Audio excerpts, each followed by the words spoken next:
Welcome, everybody, to another episode of the Friendly Cannabis Show. I'm Chad Westport, and I am joined today by Professor DeBacco. How are you doing today? Doing well. Thanks for having me. Oh, absolutely my pleasure. You're a person who you've got a lot of YouTube material up. We'll get to some of that stuff later because I want to show it, make sure everybody knows where it's at. But I've been watching your videos for a while, and I've really enjoyed your approach. I enjoy your content, and I was stoked to get you here. I didn't know you actually came outside of the channel. That is your channel. So thank you for making the time and being here. I can do it live on the spot too, not just pre-recorded, edited, and all set. But yeah, looking forward to the conversation here. Yeah, thank you. And yes, this is absolutely live. Everybody in chat, thank you for being here. We already got one comment here who wants to know about giant pumpkins. So maybe that's just our segue into what we're going to talk about today. We're going to talk about gardening. We're going to talk about some of the principles behind what we're doing. I always say you got to build a solid foundation. Without a solid foundation, a lot of things you don't connect the dots. And a lot of the topics sometimes we talk on this channel, sometimes we skip over that. We're off because we're so enchanted with something, a shiny new something, but we forget the basic principles that make it all work. So we're going to cover some of that stuff today, and just kind of circling back to gardening. How long have you been gardening for? Has that been a passion of yours for a while? Yeah, I started way back in high school. If you really go that far and get to the first question, giant pumpkins is really how I got started way back when, because we can kind of watch something grow or go down to the county fairs. Always amazed by the immensity or the size just of pumpkins. And when you're trying to grow something giant, you're really trying to grow, trying to maximize the plant efficiency, which is kind of what gardeners just in general are really out to there's a really end goal is, the bigger, better kind of concept there, or just more, it can get just total yield. So giant pumpkins can push it to the limits there. And sometimes you push a little too far and they will pop, they will explode. So it's that delicate balance where more isn't always better. It's developing that idea where that balance lies and kind of hitting the peak efficiency, but not really overdoing it, because there's negative repercussions on that end as well. Yeah, I've seen researching PGRs. There's famous videos of watermelons exploding over in China fields because too many PGRs. But pumpkins are fascinating because they can put on, they sometimes put on over a pound a day? I modify that and say when at peak season, which is probably in about a couple weeks, we're kind of getting the maximum amount of heat and day length. Mine will put on around a pound, not a day, a pound an hour on average. 24 plus pounds a day is not unheard of. Sometimes during really peak growth, which is you're playing a tighter line now, they can almost do 2 pounds an hour, almost. Holy cow. So they drink a lot of water and they get that plant ready. We talk about cannabis industry, of course, the veg stage, and that's the same thing with pumpkin growing. You want to have a large engine. You want to have a lot of leaves as solar collectors for the energy. You want to have a lot of roots to absorb that water. You want to feed them the nutrients that they need to kind of make all that work, but not overfeed with one nutrient. The pumpkins need a lot of potassium, for example. That's why they're so healthy to eat as an end crop, your squashes in general. But that potassium, if you over add that potassium, you'll start to block your calcium, and that will cause all sorts of other issues with, if you're growing tomatoes, like blossom end rot, something very obvious. Yeah. But you can get to where there's a thickened a thickened stem end, but then a thinner blossom end of a pumpkin, and that's typically where they can fail. So it's, again, that's where you start to get into knowing where that balance lies, not pushing too high of one, because that's going to offset something else. Yeah, balance seems important in almost anything we grow and in the soil. And a pound or two an hour is amazing, because I'd imagine that really lets you see what's working and what's not, almost on an instant time frame. I think go to work, you come back 8-10 hours later, and the pumpkin is noticeably larger. And you as a grower, some things you grow tomatoes and they just don't change as quick. So, and that can be for the good, and that can be also to the negative end of things. But a lot of the same growing practices, believe it or not, for giant pumpkins relate directly to cannabis. I always say, cannabis is grown vertically and pumpkins are grown horizontally, and there's a lot of similarities between those crops. A lot of setting up. Now, of course, indoor versus outdoors, whole other issues there, but definitely a lot of growing a plant. There's a lot of commonalities and, of course, some specialties for each crop, whether you're growing chrysanthemums or berry crops or, cannabis. There's a lot of slight differences, but then you go through and you really have that true appreciation when you can see and make these links to different consistencies. I'm also an extension agent. So I go around the state and I'm seeing farmers. I call it the plant vet. So I'm the veterinarian for plants. I go out and I'm looking at lettuce problems, and then we go to another field and they got their squash and then their tomatoes. And then they might have some hemp fields that I go through and inspect as well. And they got these insect issues. So tying all of that together and seeing how the weather influences it, plant development influences it, and really how it all comes together. That's a very large benefit. Again, the cannabis plant in particular, it's not very fast growing. We only get so many chances per year to learn from it. The pumpkin, again, instant gratification on that end, but also your ability to go out and see multiple fields, talk to multiple farmers. There's a lot of similarities. There's a lot of truths when it comes to gardening, but then there's also a lot of interpretation. So I bet it's been fun to see some of those and maybe play around with them yourself. And as you'll see on the channel I go through and do, and kind of what has been lacking in cannabis right now is really that true scientific research. We can have a lot of theories or ideas, and really need to have that kind of backed up by some sort of supported science. And luckily now we're getting more and more actual research being published on cannabis specifically, because we've had to do a lot of looking at an analog like a tomato, for example, for growth habit, or chrysanthemums being used quite a lot for lighting. They have a very similar photoreceptors as the cannabis plants. So we've done a lot of research on that we relate to cannabis, but now hopefully able to do more research. And I'm seeing more of that being published, which is wonderful, specifically on cannabis, which again just broadens the horizons in general for plant science. Absolutely. It'll be interesting to see where it diversifies from these plants that we have been, Arabidopsis, that we have been comparing it to this entire time. But the chrysanthemums, that's an interesting little bell went off in my head. People take note. Lighting research there, right there. So we were kind of talking pre-show about how I have done some sustainable ag training. And, one of the reasons I said, I'm like, because this industry figured it all out a long time ago. So using some of those other plants are beneficial. And actually, one of the questions that we're going to come to today is how to do some proper research. That was something, I specifically had wanted you to maybe share with the viewers. And there's actually quite a few questions that I gave you, and you've prepared kind of a nice presentation for us. But the science-based, so I appreciate the science-based approach to kind of cannabis and just gardening in general. Why do you kind of feel that has been important, or is a good route to pursue instead of just winging it? The science-based approach really is how we're going to, the general populace, grow the plant in the way that actually does create benefits and actually will help hopefully reduce the chance for any sort of environmental contamination. And this is one thing that I try to go out with the extension and kind of go out and see farmers growing on relatively large scales. That could be under glass, under greenhouse environments. That could be outdoors in fields, or smaller grow rooms where they're under artificial lights. But just one example is like phosphorus. Phosphorus is a freshwater contaminant. And we hear a lot of bloom fertilizers and flower fertilizers that are really high with that middle number, really high in phosphorus.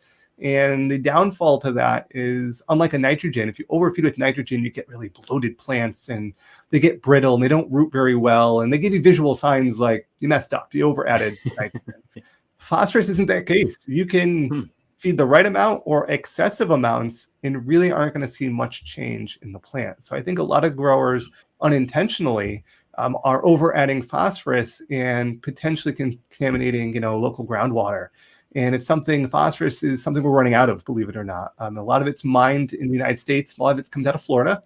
And we're importing a lot more phosphorus because as we're getting deeper into those mines, there's greater amounts of impurities. So that requires more time, more money to refine that, to take out those impurities so they can still have the pure phosphorus to add in fertilizer. So when you're over adding something that is becoming a scarcer and scarcer resource, that also when over added can cause environmental issues, that's something that definitely was all directed, of course, by science. And that's just one example of how we really need to, approach this. Starting out, this is great to see it continually to grow, but we've got that kind of that reset, that kind of chance to start at the beginning, and a really great way to hopefully continue this going forward in a sustainable way, so that we can produce a quality plant from the end product, but also during the plant production phase. So we're kind of righting the wrongs of any potential previous industry from an environmental standpoint. It'll be interesting to see how far we take that in practice. I know it's a kind of like on the consciousness of a lot of people. I do see a lot of small scale cannabis farms switching to more regenerative practices. But it's not as easy to scale. So yeah, it's not as easy to scale. It can be done, but I won't go down that road because, organically, if you're organically treating 1,000 acres and then you get a bug, what do you do? So yeah, there's plus and minuses to everything. And I'm glad we're kind of talk about everything today too. I know one of the subjects we were going to talk about, or I was asking is, maybe some of the misconceptions of organic versus non-organic methods. Because again, the Future Cannabis Project, we have a lot of living soil, organic based, regenerative based gardeners here. Great. I support it. Absolutely. It's a little hard to pull off in my 2-gallon pot in here, but learning those principles are very good to know because they can be applied elsewhere. I apply them outside myself, but that stream of thought starts somewhere at least, right? And that's the key part, is just kind of approaching it as that way that is sustainable, or when new research comes about, something we might not be aware of that we're seeing that we can then apply and really just help overall, the whole plant production end of things, whether you're indoor, outdoor, autoflower, photo grower, it all kind of interrelates. Well, let me, I could go ahead and pop in the slides here that we have, if you're ready for that. And kind of what we start off with we'll go for one of the meatier questions. I know we've got some of the back end stuff, a lot of the foundations that are so important for me to cover. Again, I truly believe in educating to get everybody the knowledge and skill set to get started, to grow. I view cannabis as a medicine, and I want everybody to have that ability. So that's why I want to cover some of those things. And I appreciate you again making this presentation. We are going to kind of start though with a topic that is talked about because there's a variety of things to say, a variety of answers, variety of more questions. But why don't I just turn it over to you and I'll let you roll through it here for a while. Well, feel free to kind of come through, interrupt, or fill in any questions you may have or you might see in chats. I kind of try to look over to keep on tabs on some of them there. But one of the main questions that I get, we'll talk about here, looking particularly at, just why do my leaves or stems turn purple? And I know a lot of people will say the yellow colorations, and that's a whole nother set of deficiencies, which we'll talk about midway through here. But purple, why does this purple coloration? Have a lot of growers that panic when they see this kind of purple coloration to their plants. Now, purple we're seeing here on the left-hand image is kind of that main center point, that growing point is turning purple, where the image kind of on the right has that purple in the center, but also those leaves also kind of exhibiting that very advanced purple coloration there. And when we're talking about purple coloration, a lot of times, and this is an outdoor grow, this is a lot of times a stress to the plant. So it could be too hot, it could be too cold. We're really looking at the just a plant response to be able to protect itself. The purple colorations, as someone mentioned in chat, they're anthocyanins. That's basically the pigment that you're seeing.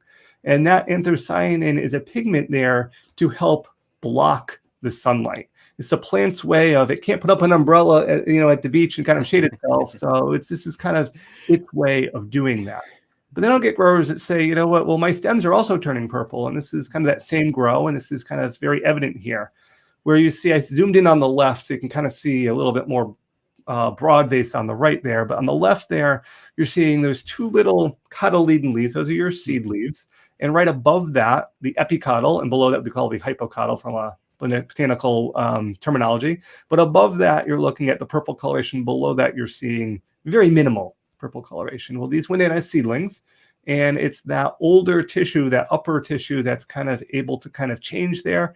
And you're seeing that distinctive, almost like a line. Someone drew a line right across there. And I don't have any, I should have taken or posted in some later pictures, but this coloration may disappear after a period of time. It may start to lighten up, may start to break up a little bit. So that is a sign that the plant's readjusting to its stressful environment. You could see here this soil, relatively rocky based. I won't say real clay based, but definitely holds a lot of water. The water table at this growing site was very high. So these plants were under a stress in that regards. Now, when we're talking about, plants, outdoor settings is kind of like that zoomed out kind of image there. This is just after they went in. So they are still relatively small. You can see that they were watered at least around them to get them established, which of course is important to get those plants kind of set up. But you can see that there is definitely a stress there. They went from a nice indoor environment where they were getting babied and, probably all just the right amount of nutrients and just the right amount of light to, here you go, outside full sun. So we have to keep that in mind too. The transitioning of plants, the making a little bit of a step there between where they were being taken care of to ultimately where they're going to go. Now, of course, they did, for the most part, grew out of this stressful situation, but it did cause a little bit of a delay in their production there. So again, any sort of delay there, you're just hurting yourself in the end. So you want to try to reduce those kind of stresses to the plant. Now, another purple coloration, this is a good purple coloration. So this is evidence of a particular variety or strain, or we can get into that whole debate there, or trade name, I think is how they probably should be called, where this is naturally producing a lot of anthocyanins in the actual final bud or the final flower there. This would be something determined to be beneficial. Yes, it is a plant response, as we saw in those previous images. Here, this is a variety that's basically going through and producing that heavy, deep, almost blackish coloration. And this was in a greenhouse setting. So here you're getting a lot of light. We're not talking artificial light. We're talking, a natural light shaded probably only about 6 or 7%, depending what the actual covering was, whether it was a glass or a single or double layer poly covering. But this is really what's causing that deep color to show up.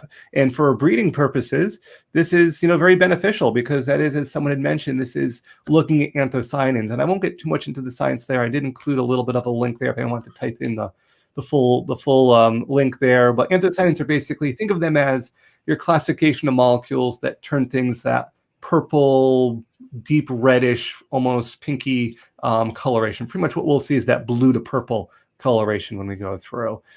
So with those purples that we're seeing, they're really being expressed to a high degree. This is something that, of course, the plant produces. Plants produce a lot of things that we don't necessarily visually always see. But when we see those really dark colorations, these are produced at a very high level.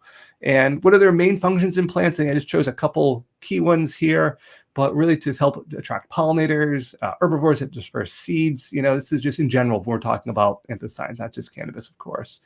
Protecting against cold stress, or really I say heat stress in general. You have that, ice and fire kind of meeting, that high temperatures and then cold temperatures. They go from a greenhouse environment where it's warm, where they're happy, right to outside where it gets really cold. That can be another stress response. Deterring herbivores that maybe are attracted to green coloration. It's the plant's way of trying to hide. And then allelopathy as well. We're talking about other plants here, but anthocyanins and maple leaves. The red coloration can actually stunt the growth of nearby saplings in the sense that as plants want one plant to actually grow and establish themselves.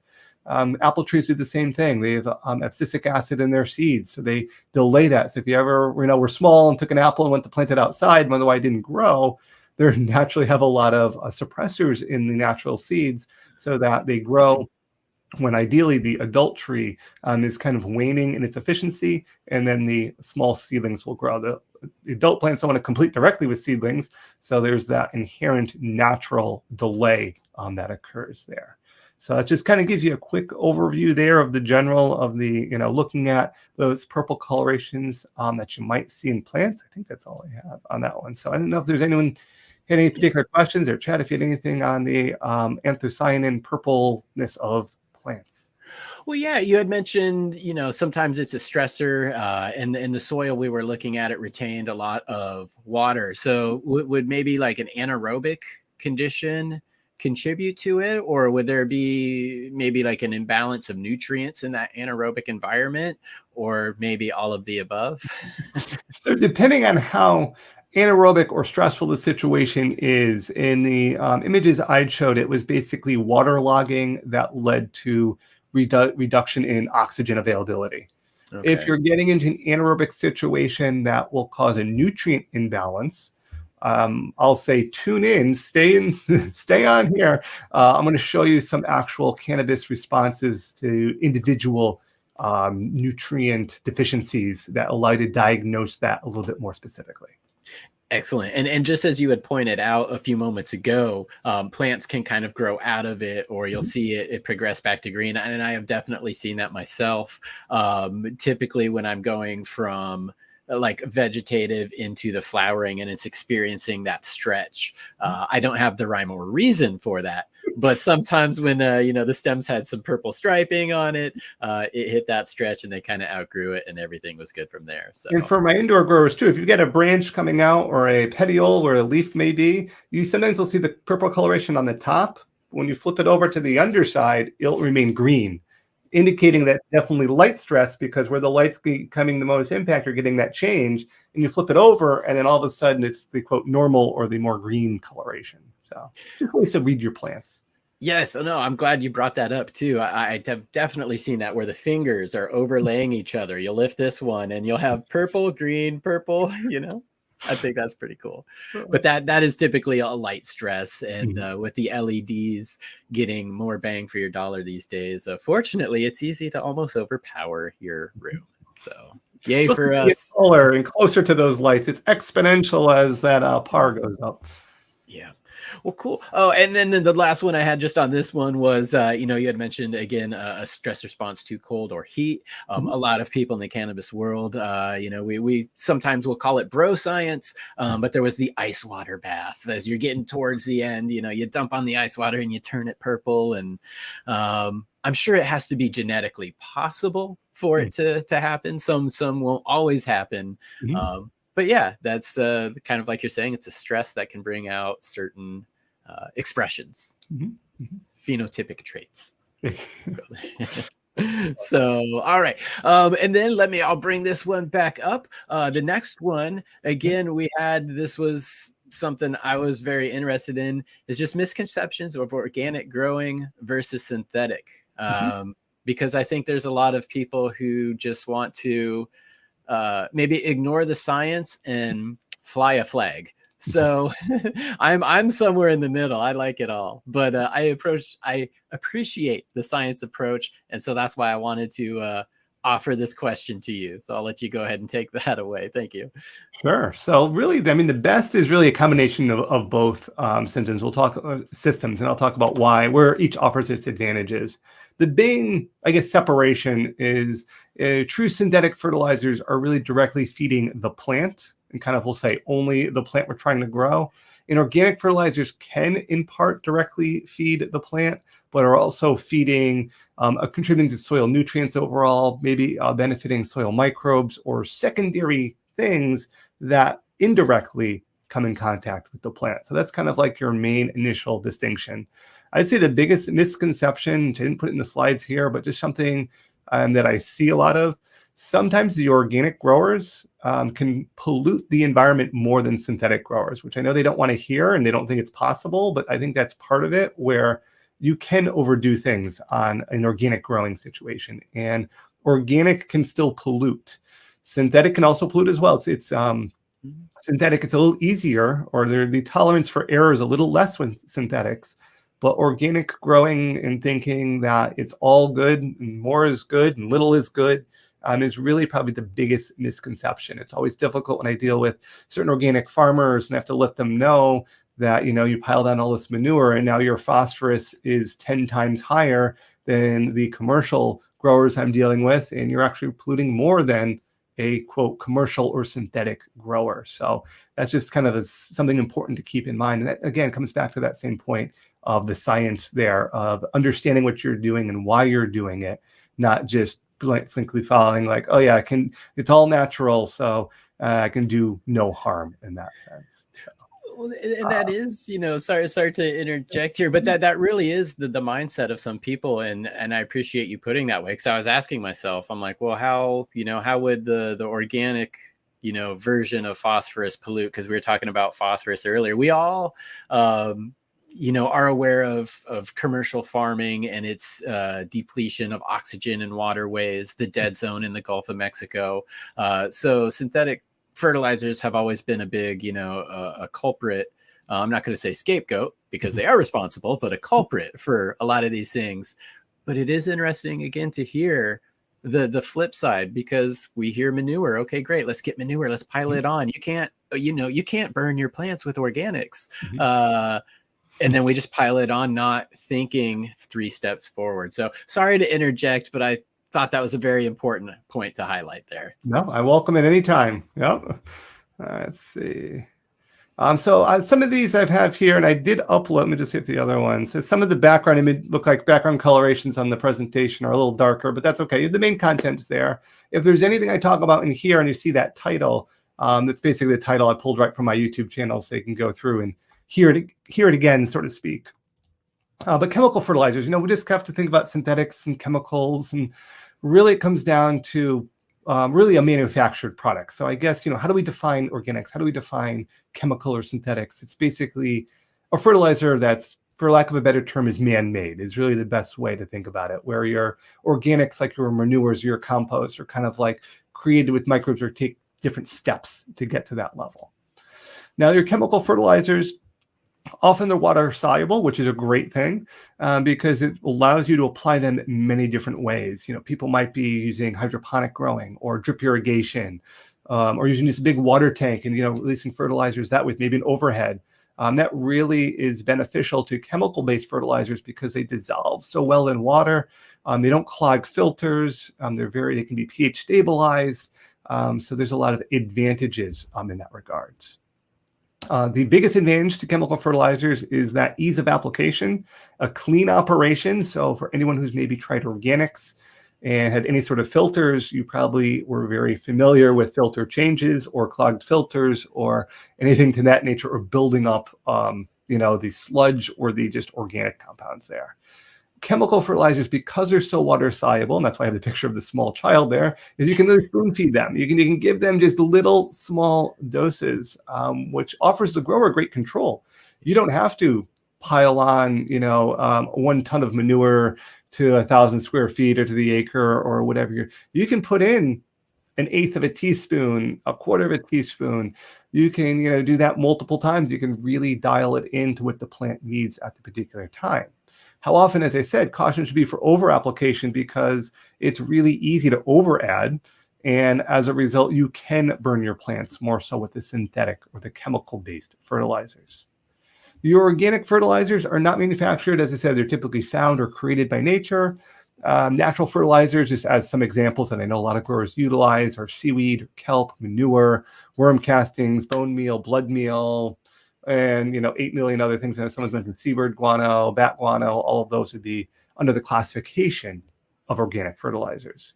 So they're typically slower release. So that means while they can still burn the plants if you over add them, they tend to be slower release. So if you're adding X amount of pounds of fertilizer, in a blood meal situation, high nitrogen based, that's going to be like 90-95% available. That's going to be really quickly available. That's going to be similar to your synthetic fertilizers. But something else like a compost is going to be available over a longer duration of time. I would definitely say bone meal, for example, is typically used. A lot of people believe for the, the bloom phase, and I want my roots to grow. And, they're growing an autoflower, which maybe, is only 80 days. And they're like, all right, it's in the flower now. Now I'm going to add my bone meal. Well, by the time the bone meal breaks down, as plants available, you've already harvested your crop. So it's a feel-good fertilizer to add. It is organic.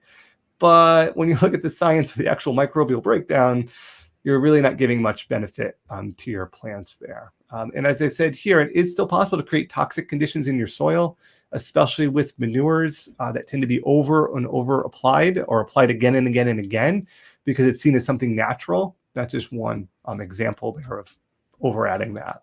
Organic, I always love this, kind of the scientific definition of what organic actually is, means basically contains carbon. The misleading definition is organic farming to some extent, because it can be produced without the use of chemical fertilizers, pesticides, or artificial agents. I always remind people, this is for apples to tomatoes to anything else in between, if it's organic, it is not the same as no spray. A lot of people think, oh, it's organic, it was just tossed out in the field, allowed to grow a natural life, and then just harvested. You can spray products on organic production. It's a much more limited list, and the organic production, again, depending on what state you're in and what your organic regulator, you get on the day, sadly, in some instances, what products might be allowed. But if I think for the most part, USDA OMRI certified is kind of probably generally the larger standard there. What's kind of interesting is in OMRI, last check, they had 189 results when I searched their full list, over 5,000 products, that had some sort of copper base to them. It could be, and this could be for a disease control, as well as, nutrient lines, but really for disease control, having a heavy copper base. The downfall to your copper sulfates is typically what's utilized. It can accumulate in the environment, and it doesn't contain carbon, and it can build up in the soil. So here's just one example of an organic product that can be applied on organic infrastructure, but can still cause environmental problems. Now, of course, if it's applied in the correct manner, and the timing is right, and the dosage is right, and the amount of applications are, kept to a minimum, there's not a guarantee it's going to cause problems. But when you hear something organic and people think, oh, it's organic, I can add it as much as I want, it's not going to cause any problems. This is just one example there where this can cause some issues with the environment and still be, quote, OMRI certified there. And organics, just in general, there's nice pictures of all those organic materials. Really, the goal is really to compost them, whether it's composted manure or composted plant matter. Fresh manures can easily burn the plants, particularly chicken manure. Organic standards often require a set number of days before a manure application to when you harvest the crop. Sometimes it's 180, might depend on the state and regulatory that you have, but you can't just mid-season apply manure and, quote, have an organic crop. You can't harvest that until sometimes 180 days out. You also want to know the source of the material. Was it cow manure? Was it llama manure? Was it chicken manure? Was it rabbit manure? How long has it been composted? Has it been composted at all? Was it static pile composted? Kind of here we see on the left. What type of bedding was used? We associate the image on the right probably with the, what we all want, that dark kind of, that nice heat being gone through it, being turned over. And visually looking at it, yes, that does look like a great way of producing compost, nice and windrows. But you need a little bit more information than that. How old is it? And if you have a professional person really specializing in compost, they can produce quality compost in half of a year, about 6 months. It is possible. But if you're just kind of having the static pile, the grower that kind of turns it every once in a while, it might take as long as 3 years to get to that same quality end product there. So again, you can't say, oh, it's under a year, it cannot be good. It's got to be at least 3 years old. It depends on how it's kind of handled is the best way to think about it. And organically grown cannabis, anecdotal reports often say, sweeter taste, better aromas compared to the chemical or synthetic produced fertilizers. But really, this hasn't been proved scientifically. And we also have to take into account if someone is growing organically, there could be other practices in play that they may not be associated with, more than just the fertilizers that's contributing to that better taste, flavors, aromas, or so on and so forth. It may not just be the fact that they used a chemical-based fertilizer versus an organic-based fertilizer. So take that into consideration as well. A Nitrogen is basically going to be taken up as a salt form by the plant, whether it's organically derived or synthetically derived there. That's awesome. Very, very good points there. You know, the drying and the curing, which we don't have to get into, but drying and the curing can make such a big difference on the final crop. Sometimes when you're going that extra mile to baby the steps, you go the extra mile in those stages. And as you said, there could be other contributing factors too. So it'll be interesting to see. Again, we at the top of the show, we said cannabis testing is improving and becoming more common. So hopefully some of these things will be sussed out as far as, you know, maybe terpene levels, or I don't necessarily know that cannabinoid levels will be a measure of a sweeter harvest or a better harvest, but I think terpenes, flavonoids would certainly be a good data point to kind of track there. And you had also mentioned too, you know, just the organic. From when I was going to school for this stuff, the definition of organic has drastically changed as far as the practices that are acceptable. And if you flashed back 10 years to an organic farmer and told them in 10 years X, Y, and Z would be considered organic, they'd lose their mind. So yep. And that's where that science, you know, that's why I say science it contains carbon. And here's Omri certifying copper-based fungicides or fertilizers that have no carbon in it. So it's, you know, organic definitely became a common buzzword, and you know, it was picked up and made to be different definitions. And that's why I try to define it there, because it's what definition are you choosing to use, or do you understand it to be when someone says that? Exactly. And a lot of these things, you know, probably copper included, haven't really been tested for combustion. A lot of these sprays, you know, Omri, we see in the grow shop, we see the Omri label. We're like, okay, check mark, good. But we do need to read past the label on that. So. And then I think one more point too that you made up, which is really another big difference between the organic and synthetic, is just bioavailability of what you're putting in.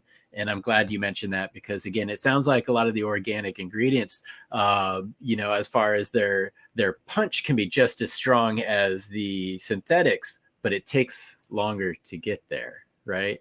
And it's just that delay that growers have to realize and utilize, that can be to your advantage. The advantage of that organic fertilizer is that it could carry you through the season.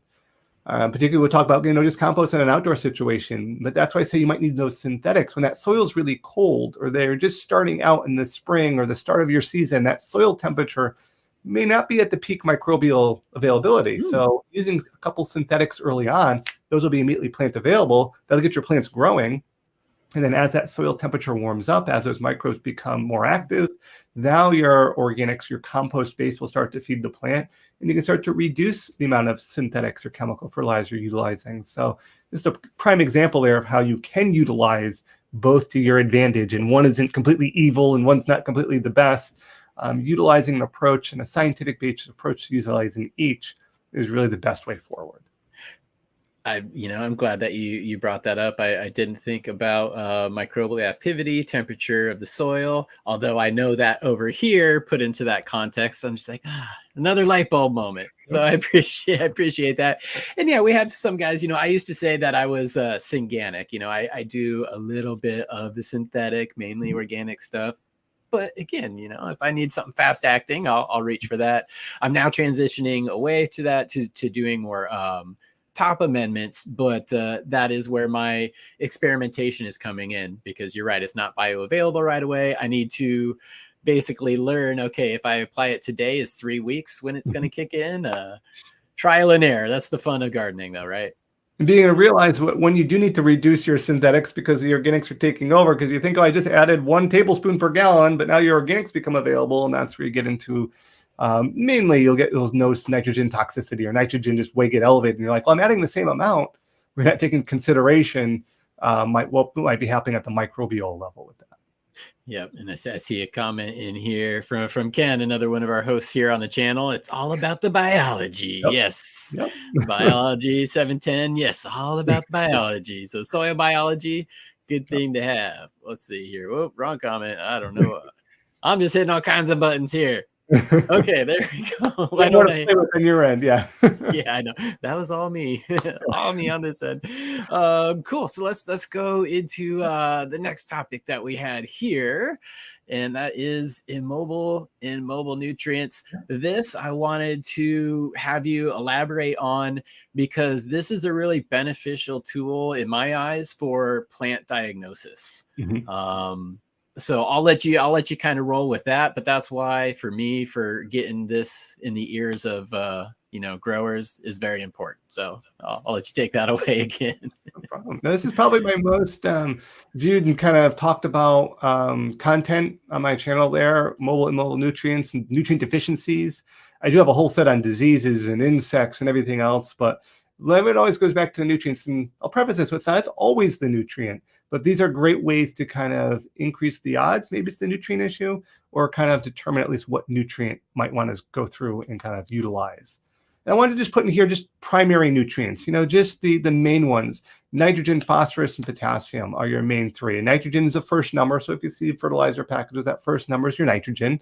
Helps with the rapid growth of leaves, often comes fertilizer applications, can be fixed by the air by legumes if you're doing companion planting. Some soil bacteria can also go through and do that as well.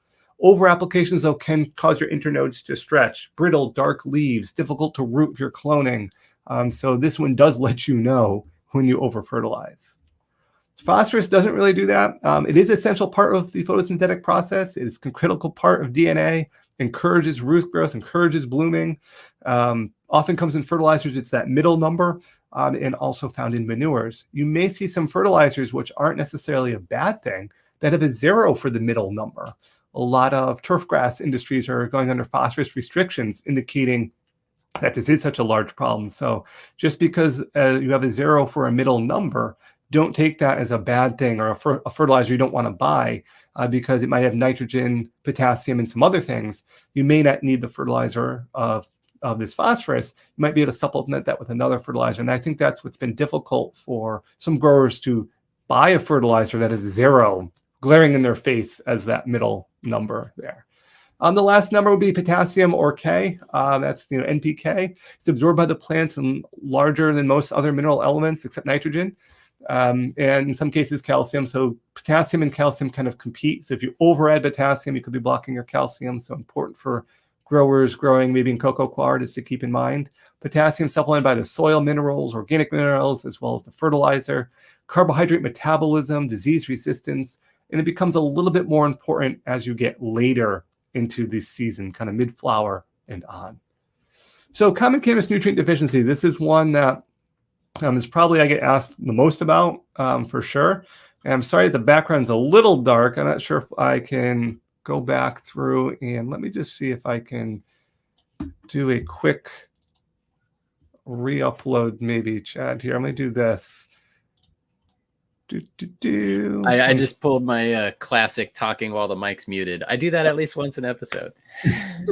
But yeah, no, go ahead and try readjusting that if you like. Then we'll re-upload and continue from there. I'll just say hi to everybody in chat right now. Let's be buds. Here's my hands. How you doing, buddy? Uncut Bush, Squishy Mirror, 710 Can of Sewer, Dr. Libby Alone, Smiley's Garden, Weedist, martial artist Russell. I wonder if this is top chat or live chat over here on our end. It's a little bit different than the YouTube. So if I didn't holler at you guys, I definitely see you, and I appreciate you all for being here. This has been great so far.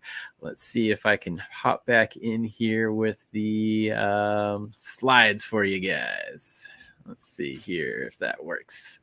Maybe because I didn't change the name. Let's see. I'll pop that out there again, but that's okay. I can do this. Let me try this. Yeah, no worries. And everybody, we definitely will have some times for questions. So if you want to get your questions in, I'm kind of, as we're going through the presentation here, I'm putting little stars next to them so I can pull them up again. Let's see here. Let's see. I remove that one. But yeah, go ahead and do you see another one there, Chad? Let's see here. I've got there we go. Let's try that one. Okay. turn the screen just to. Yeah, that'll probably work here. Looks like it's removed the color from it. That work for And the I most think part. we were on 28, possibly. There we go. All right, let's see. There Which we go. again, this is awesome. And everybody too, in the show notes, there is a link directly to his YouTube page. I'm also going to show that here a little bit later in the episode because I want everybody to check that out, because this is where a lot of the material we're covering today is coming from. So if you're enjoying it, there's a whole lot more. So all right, I'll go ahead and let you continue here if you like. No problem. No problem. I think we got it, the color background figured out, so you can see a little bit more. Perfect. For the comparisons here of the leaves. So when we talk about mobile versus immobile nutrients, mobile is basically something that can move in the plant, as the name implies, and immobile is fixed in place. So how does that play into the importance here? Well, with mobile nutrients, they tend to be pulled out of the older growth and show up in the newer tissue there. And actually, since I'm sharing my screen, I don't know if I can. Let's see if we can go really high end here. There we go. I'm gonna follow the little, I don't know if that shows up or not, my little mouse cursor. But so when we're dealing with those mobile nutrients, because they move to newer tissues, they're going to show up in those older plant tissues first. And then they're least likely to show up in that newer tissue because the plant can actually physically move them from one area to another. And as I mentioned, those primary nutrients, those are the ones I just covered. The reason why I covered those and focused on those is they are the major nutrients needed in the largest quantities by the plant. So if you don't have enough primary nutrients, really, or if your pH is off, can forget about the rest. And the rest is going to cause issues, but you got to correct those two first. Secondary nutrients, your calcium, your magnesium, your sulfurs, those are needed in smaller quantities. And your micronutrients, which everyone I know loves to pay a lot of attention to, they are a required nutrient, but they're needed in very, very small amounts. So keep that in mind, that you don't have a need to have them in very large amounts. Now, they are essential. So you do need boron. You actually need chlorine, believe it or not. Much of people who make water with tap water or town water, city water, might want to have no chlorine. There is a small amount that's needed by the plants. Calcium, magnesium, kind of more your mid-level there, your secondary nutrients, particularly if you're growing cocoa coir, as I mentioned earlier, calcium for sure is needed. Chelated fertilizers, those are the ones that are most more stable and plant-available sources of nutrients. This is improved fertilizer use efficiency.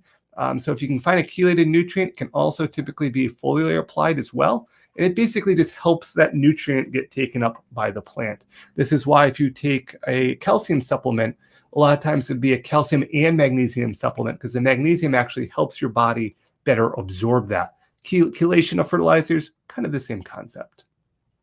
So nitrogen deficiency, if you will, kind of a great picture here of a nitrogen deficient plant. It's a mobile nutrient. So that means your top growth, is still green, or I would say the correct coloration of green. And as you work your way down the plant, so you go to a limey green to a yellow, ultimately down to kind of a dead or brown leaf. This is the plant taking that nitrogen from the lower leaves, pushing it up to the top portion of the plant there, translocating that, moving that nutrient from the older growth to where that newer growth is, where it's getting the most sun and ideally going to produce the greatest yield. Phosphorus, this is something we talked about being over-applied. A lot of people, when they see this purple coloration to the leaves, immediately go, it's phosphorus deficiency. But I refer you back to our earlier part of our conversation where purple coloration can be also an environmental stress as well. Don't always think just because you see phosphorus or see purple coloration, that's immediately it's a phosphorus deficiency. It can be evidence of phosphorus deficiency, but if you're adding phosphorus really in any quantity in particular, look to other environmental factors that might be the root cause of the problem. Potassium deficiency, so again, our N, P, and K, first ones to focus on there. Potassium is evident when you catch it early. What's called the leaf margins, the very edges of the leaf will actually turn yellow. And this is basically going to hurt your sugar production, your overall yield. It's really that margin that's first to show it. And this is also going to show, remember, in those lower leaves and then translocate upper there. Potassium, sulfate of potassium and potassium chloride are the two most common sources. Potassium chloride is 60% potassium. Sulfate potassium is only 50%. but potassium chloride does come with a higher salt content. So just take that into consideration as well, that both are pretty potent in potassium. If you're on a large scale outdoor growing, usually potassium chloride is chosen because you need to just apply less product. Potassium sulfate would be the other choice, other option, might be advised by some growers because it is lower in salt content. Now, calcium deficiency is an immobile nutrient. And it kind of shows up as this kind of like brown spots or speckling or poorly forming fruit and blossom ends. Everyone's probably familiar with tomatoes where the blossom end starts to rot out. This is kind of what looks like on a cannabis plant. Botanicare, CalMag Max, or Biomin Calcium, you want to add some sort of calcium product. But when you're adding a calcium product, you can't just apply it once and expect it to change. A lot of times in a calcium deficiency, you need repeated applications to kind of saturate the plant so it can uptake that calcium and translocate it through and correct that issue. So calcium is a little slower to fix. So again, just keep that in mind. Magnesium deficiency, really you're looking at, it messes with the chlorophyll formation, which makes the leaves green. And when you see a low magnesium, and this is a bean plant, but cannabis exhibits the same kind of concept here, where you're seeing the main veins actually stay dark and green. It's the interveinal areas that will be the first to yellow out. So as a result, when you're seeing that kind of lighting of those leaves getting lighter, those turning yellow, but the veins are staying that dark green, that is an evidence usually of a magnesium deficiency. And that's going to be lower in the plant. You're going to see that first. And literally Epsom salts can be a way to go through and correct that issue. Sulfur deficiency, it was hard for me to get a good picture because it is basically just a overall yellowing of the plant. It's kind of that just whatever correct green your plant should be, it's a couple shades lighter. So again, that dark green coloration might vary between on what plant you're particularly growing. So get to know what you're growing, of course, first. But that when it's not quite the right coloration, it's a little lighter, it's a little yellow, but kind of overall yellow. If it's lower in the plant or up in the plant, that's going to be something else. Just that overall plant's just not quite right. Avoid sulfur fertilizers, even though you see here a sulfur deficiency, because you're adding basically an elemental sulfur that's going to really drop your pH. It's a very acidic product, and that's really going to make that pH really low and cause all sorts of other issues. Epsom salts, again, another great product to basically correct this issue. Copper, I will be the first to tell you it's not very common, so don't always think that you see a little leaf curl and immediately it's copper and you got to go fertilize with copper. Sometimes just a leaf curl can be just a watering issue, so keep that in mind. But if it's the leaves right near the bud, that might be a little bit more of an indication it could be a copper deficiency. Copper sulfate, our chelated copper products are also important because copper is another one that's a little bit harder to kind of go through and get into the plant there to correct that deficiency. Growers always freak out about this one because it is kind of so close to the actual bud formation and bud development. So they want to make sure that they're not copper deficient. But I remind you, this is a minor nutrient and micronutrient, so it's needed in very small amounts. Iron deficiency, this is a yellowing of the very top portion of the plant. This is, again, messes up with the chlorophyll production. Those upper leaves really start to turn yellow. Remember, if those lower leaves are turning yellow, that's a nitrogen deficiency. If these upper leaves are turning yellow, it's an iron deficiency. And this is where if you want to monitor your pH, but if you have high phosphorus, this can negatively impact iron's availability. So this is where we talked about one nutrient bumping another nutrient or causing a secondary issue. Prime example. If you do notice an iron deficiency, chelated forms of iron are definitely advised because it is a little difficult to get a plant to pick up iron. You could take, iron nails and put iron filings in the soil and really bring up your iron, but that's not plant available. So as a result, you need something that the plant can kind of uptake a little bit more to correct a potential issue that you're seeing. Now, I mentioned manganese is different than magnesium, and there's a little different on the yellowing here. This will occur kind of lower in the leaves.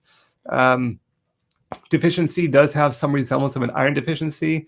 Interveinal chlorosis of those newer leaves that you're kind of seeing there. So you do have that yellowing of those leaves, but this is not like a sulfur is all over, and iron is definitely at the top, and iron and nitrogen is definitely at the bottom.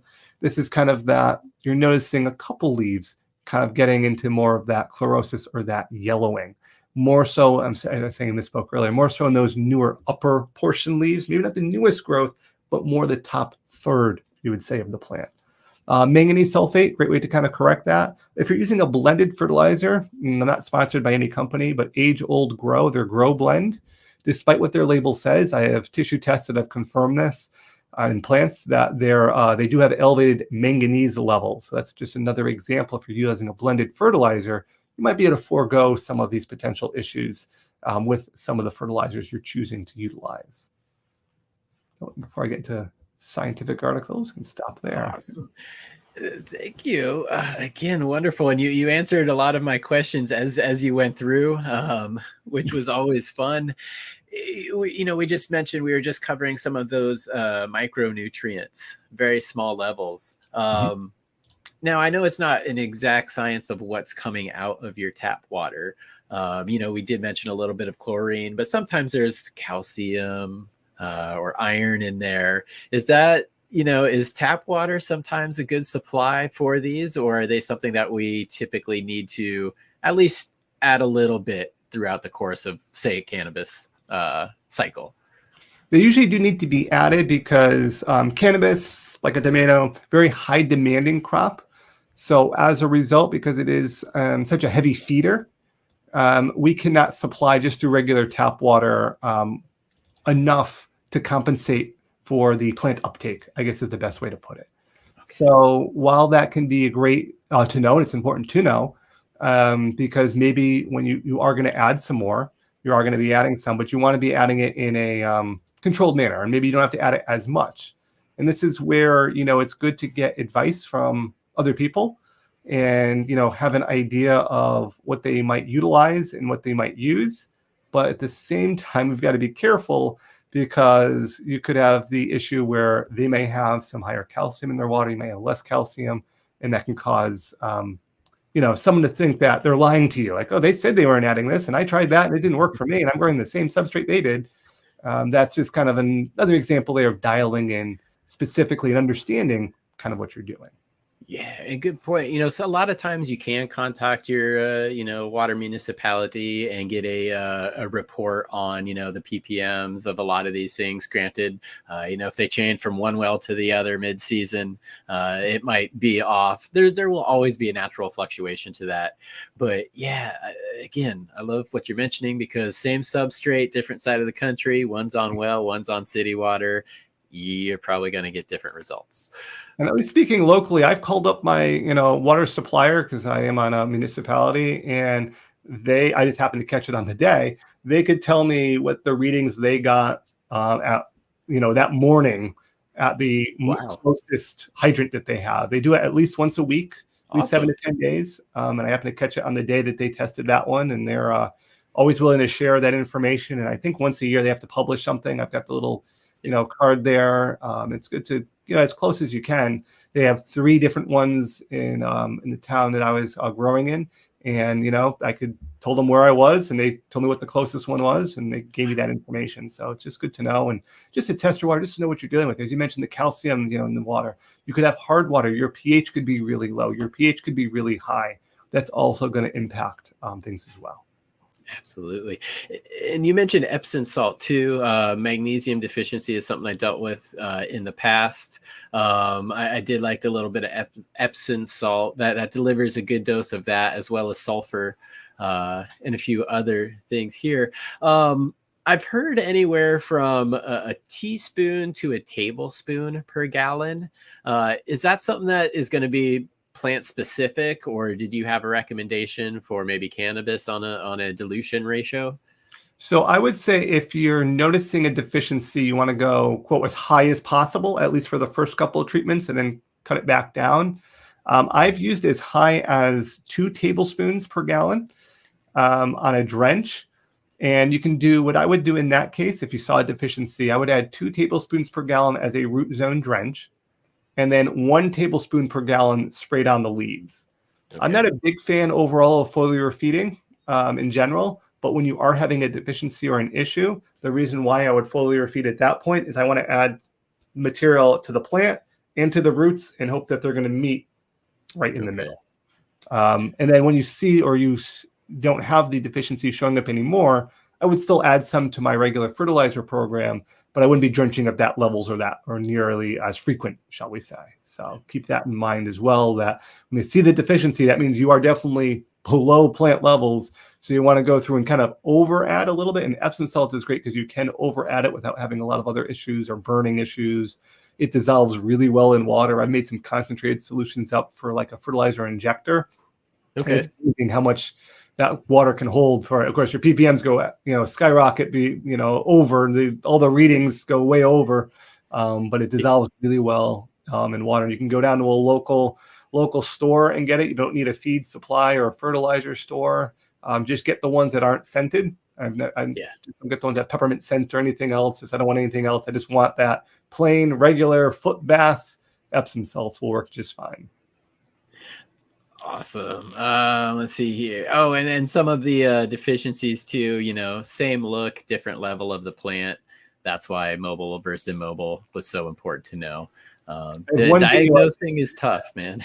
I got frustrated answering the question. My leaves are yellow. I always get that question. So I just sent them I have a video that tells you, are they yellow up here or down here, or is it interveinal? I need more than that. So. Yes, absolutely, man. And as a person who's been on many, many forums and helped out there, there's definitely a checklist we go through when we hear that. My leaves are yellow. Why?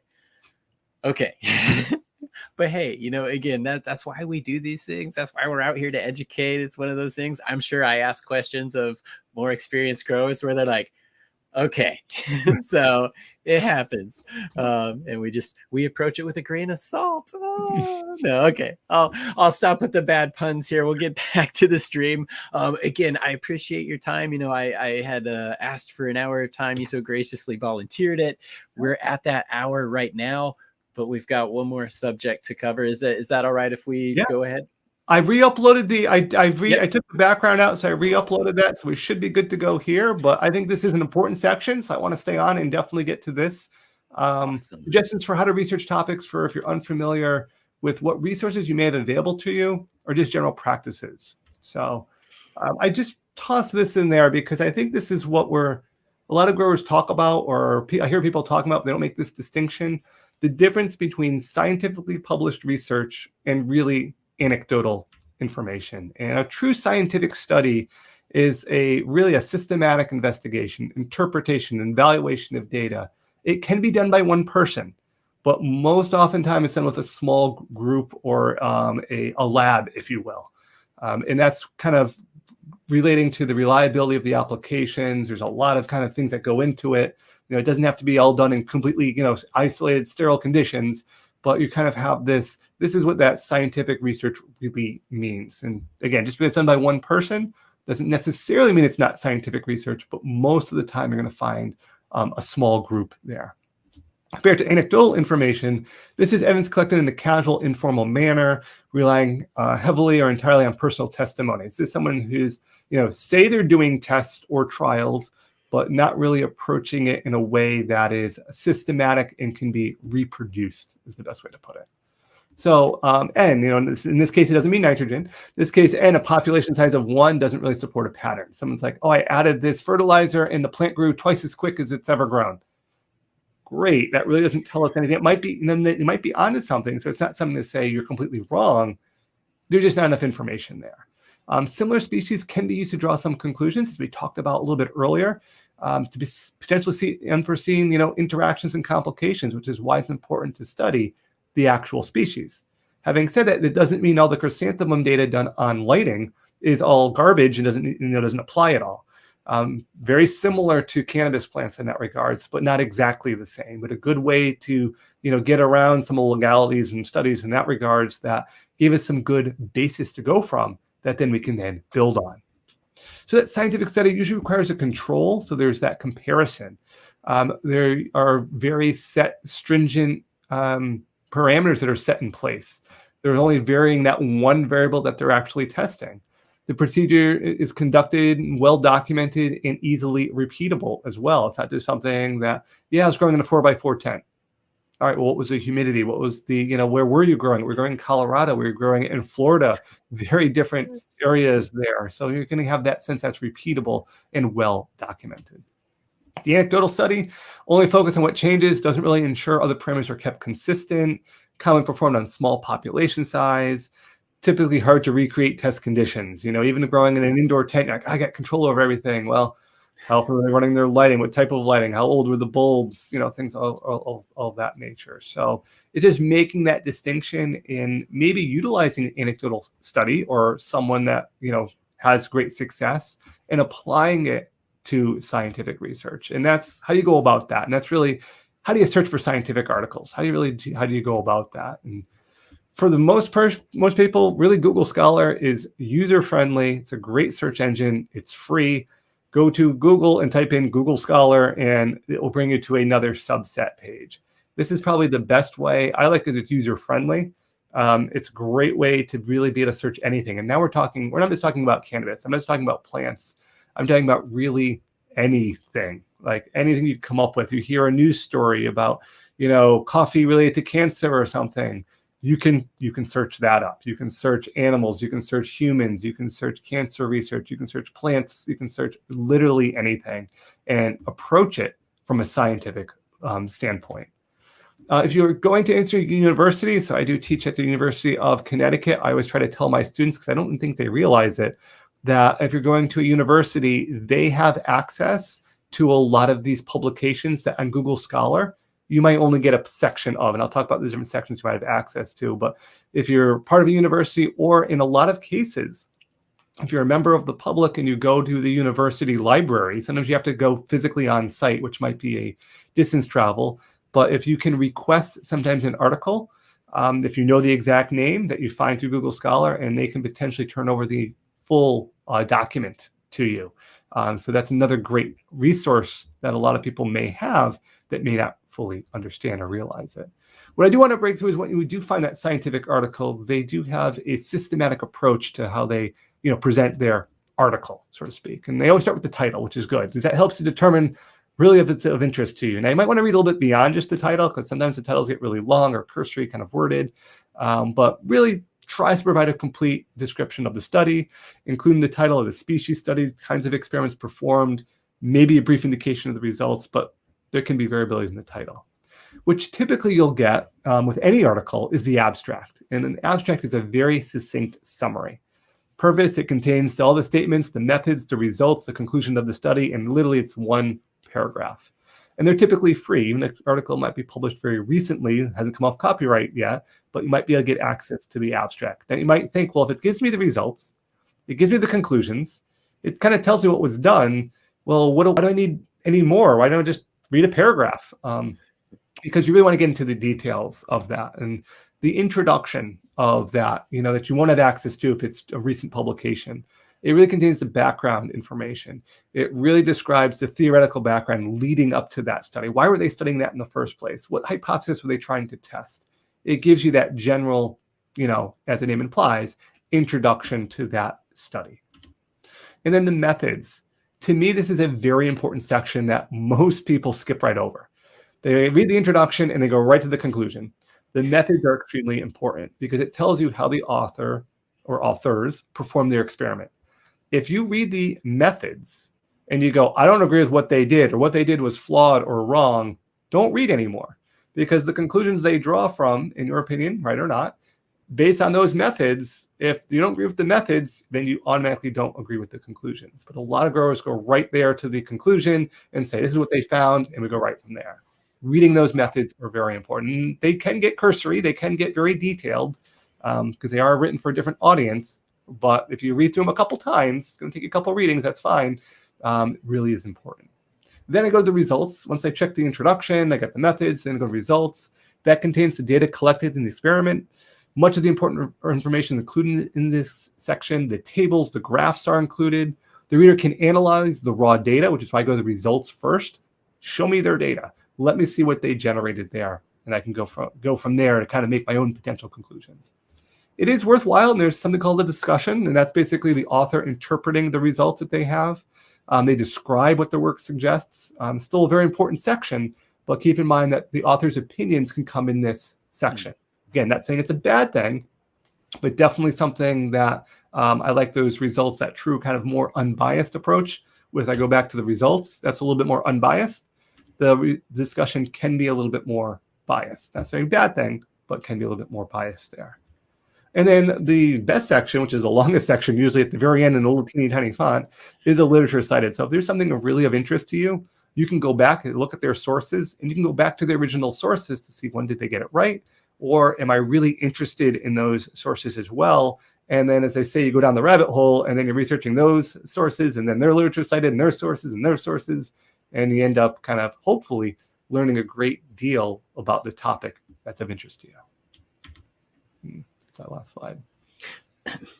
Fascinating. And that the literature cited, that section is my personal rabbit hole. That's where all of the facts stated in the paper that you just agreed with or didn't agree with were determined. So yeah, that's the true rabbit hole right there.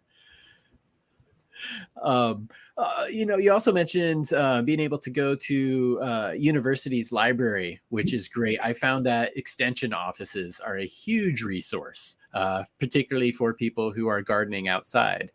Now, keep in mind that these schools and institutions are federally funded. They don't want to hear you say the word cannabis.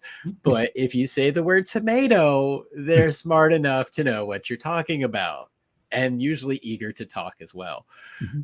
So yeah, extension offices, and every state has one. It's not all of the schools, but every state has a dedicated, I'm in Washington, it's the WSU, who they're on the east side of the mountains. I'm on the west, but I also took courses at their extension office. So they're great people. Oregon, I believe it's OSU. They do a lot of research out of the Oregon Agricultural Department that a lot of people can catch on.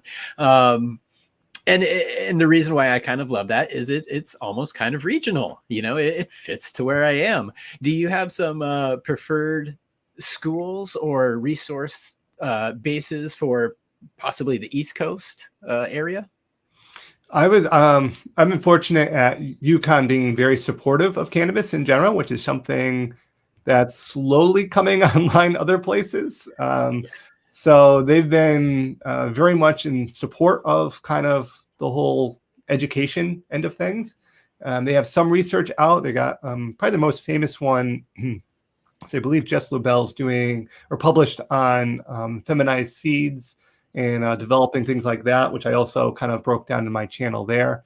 I would say as far as, for anyone in the country for, good source to kind of look at, Cornell has got they've done some hemp field days. Of course, COVID kind of messed a couple things up there, but even in the COVID era, they were still able to publish some things there that often favor more the outdoor growing situation.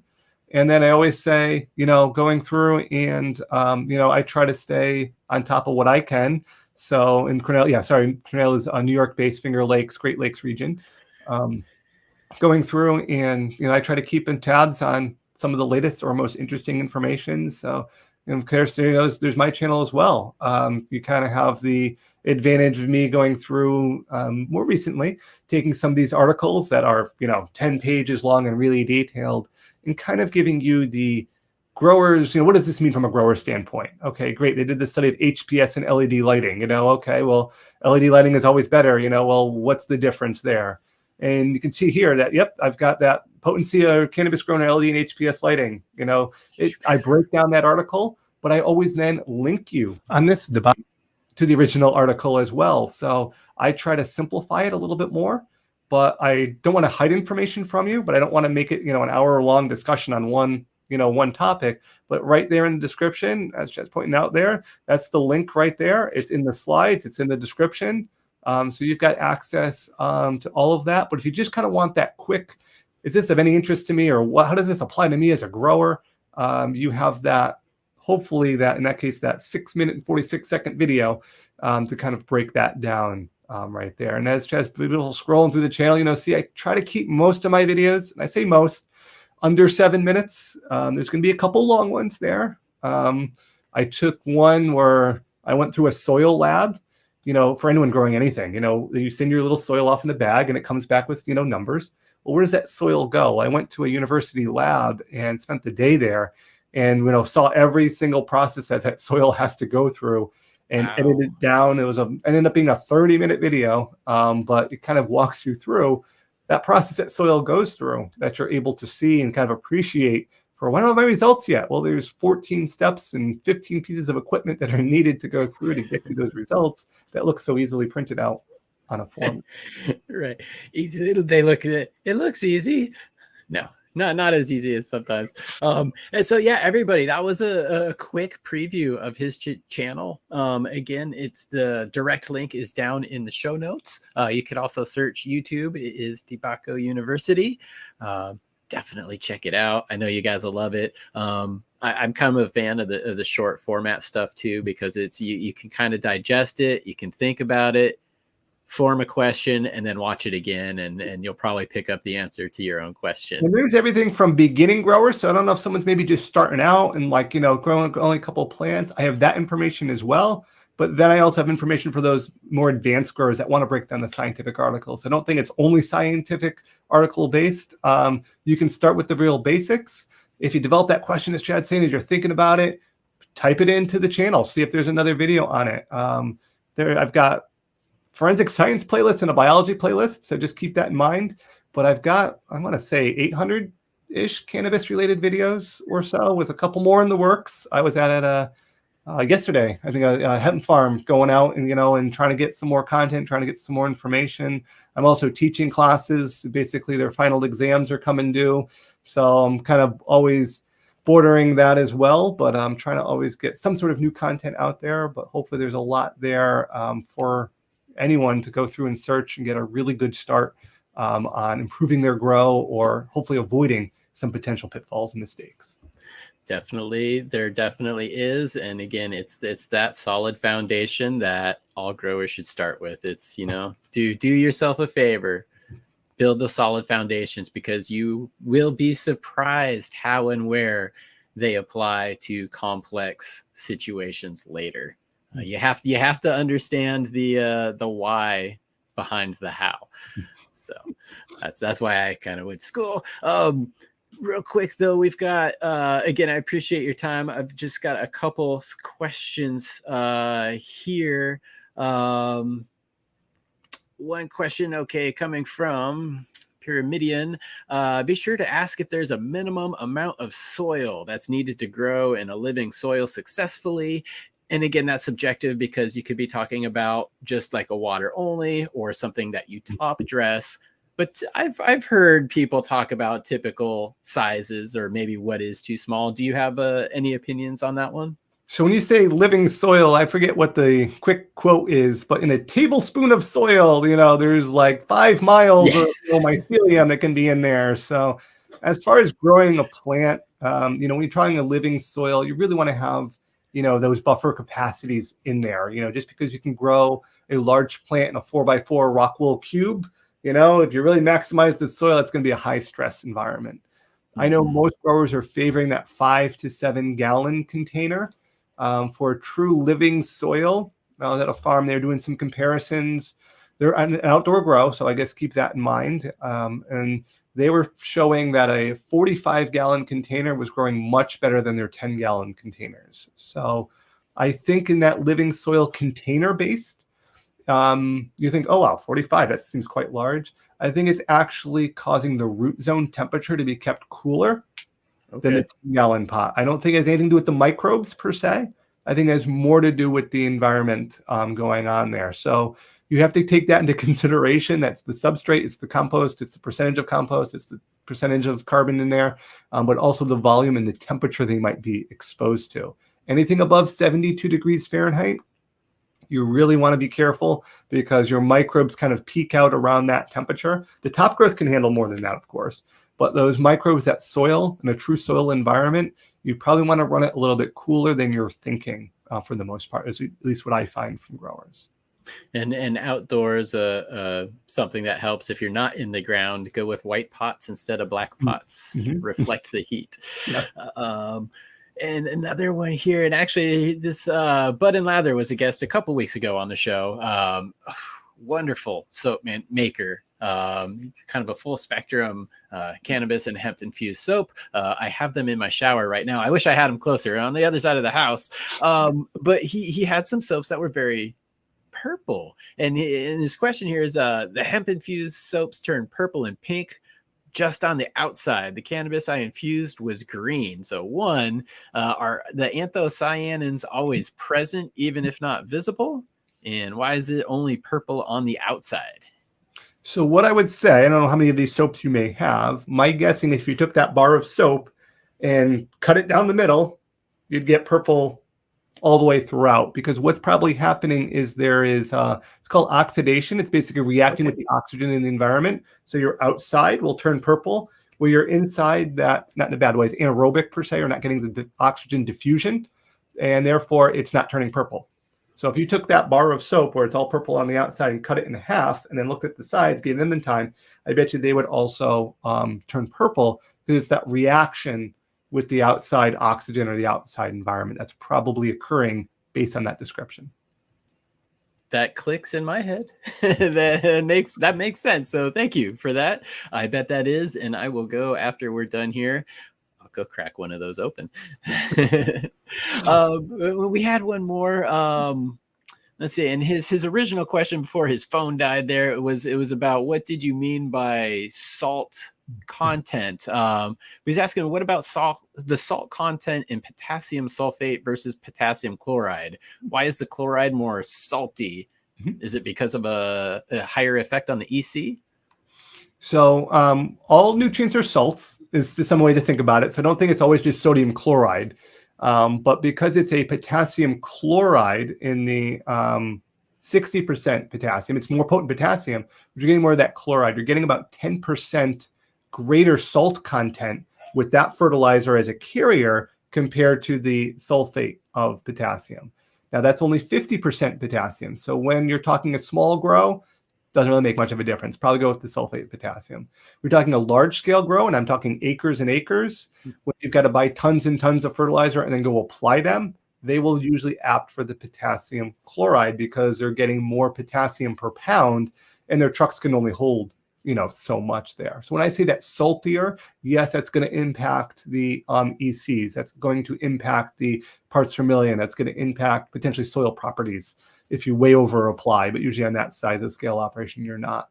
But it's just important to realize that you have two very potent potassium fertilizers, but very different potential reactions on there. So if we're talking about the previous comment or two comments ago about that living soil, adding a lot of salts, you might have to do a little bit more flushing with that in a container grow. As a side note, that they do look very different. The sulfate of potassium is a tannish brown coloration, and potassium chloride is a red color.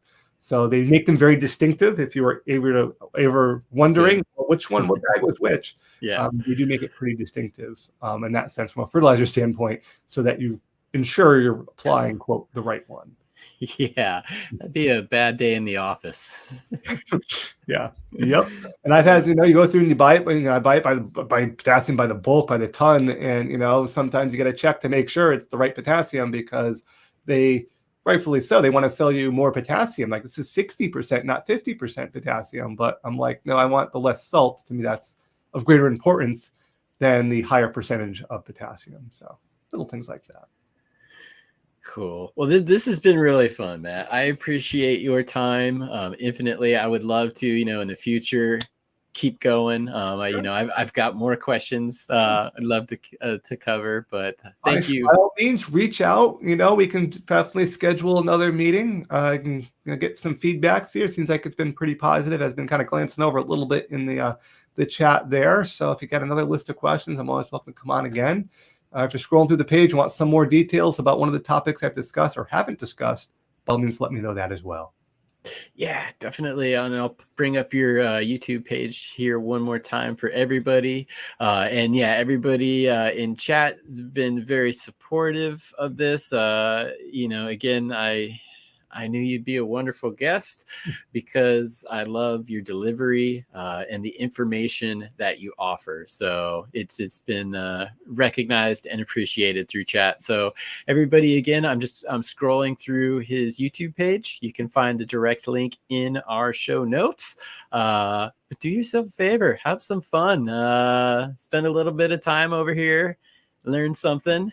And Appreciate if you have a question, I try to get back to the questions, every so often. Can't be, immediate response. If you have a plant problem, I can't immediately, help you out there. But I do try to go through and respond to the comments as much as I can with everything else I've got going on. But I try to at least give you something back if you do post a comment in any of the videos that I have there.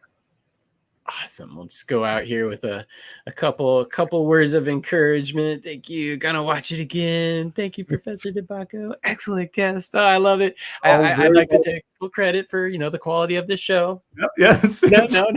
They have this too, to be able to convey and share on a live format some of the education. It's always great to see the appreciation for the wanting to understand and learn about. I'm always learning too. It's always great to see and get feedback from other people is always great as well. Cool. All right. Well, with that, I will let you get back to your weekend. It's been an hour and a half of good times. Everybody in chat, thank you for hanging out today. Everybody watching on the replay, I hope you enjoyed it. We will catch you next time. Fuck you, Westport!